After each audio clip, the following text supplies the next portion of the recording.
નમસ્કાર દર્શક મિત્રો, એસટી ન્યૂઝ ગુજરાતી ચેનલમાં આપનું સ્વાગત છે અને હું આપની સાથે રિદ્ધિ સોલંકી. તો ચલો નજર કરીએ આજના સમાચાર પર. કરજણ તાલુકા કલ્લા બજારમાં દિવાલ ધરાશયી, એકને ઈજા. પ્રાપ્ત માહિતી મુજબ સઈદ શાહ અહેમદનું મકાન આવેલું હોય જ્યાં તેઓ પોતાના સહપરિવાર સાથે રહે છે.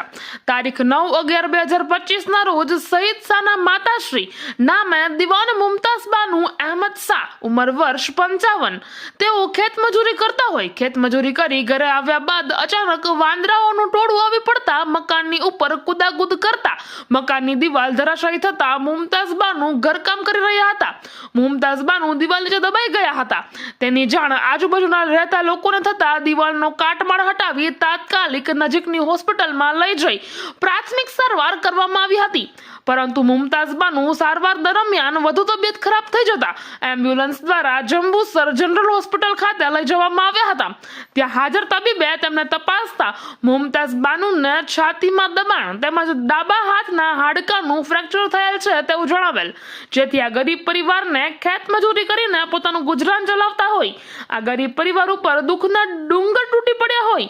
એક ખેતમજૂરી કરી પોતાનું ઘર ચલાવી રહ્યા હોય, કુદરતે દાજિયા ઉપર ડામ દીધો હોય તેવી પરિસ્થિતિ સર્જી છે. આ પરિવાર ખૂબ મોટી મુશ્કેલીનો સામનો કરી રહ્યા છે. ભરૂચ જિલ્લા બ્યુરો ચીફ દિવાન ઇમ્તિયાઝ સાથે એસડી ન્યૂઝ ગુજરાતી. ક્યાં રહેવાનું બેન તમારું? બજાર ક્યાં આવ્યું બચ્ચા? કરજણ તાલુકામાં આવેલું કલ્લા બજાર આવે ને? કલ્લા બજાર. દિવાલ કઈ રીતે ધરાશયી થઈ? એ ઉપર વાંદરા કૂદા એટલે પડી ગઈ. તમે ઘરે શું કરતા હતા? મેં ચાવલ આનતી હતી. કેટલા વાંદરાનું ટોળું હતું? હવે એ તો જોયું ન, બે કે ત્રણ હતા. દિવાલ ધરાશયી થયા તમને શું થયું? મેં દબાઈ ગઈ. તમને બહાર કોણે કાઢ્યા? ફળિયા વાળા અને મારા છોકરા હતા. ત્યાંથી પછી તમને ક્યાં લઈ ગયા?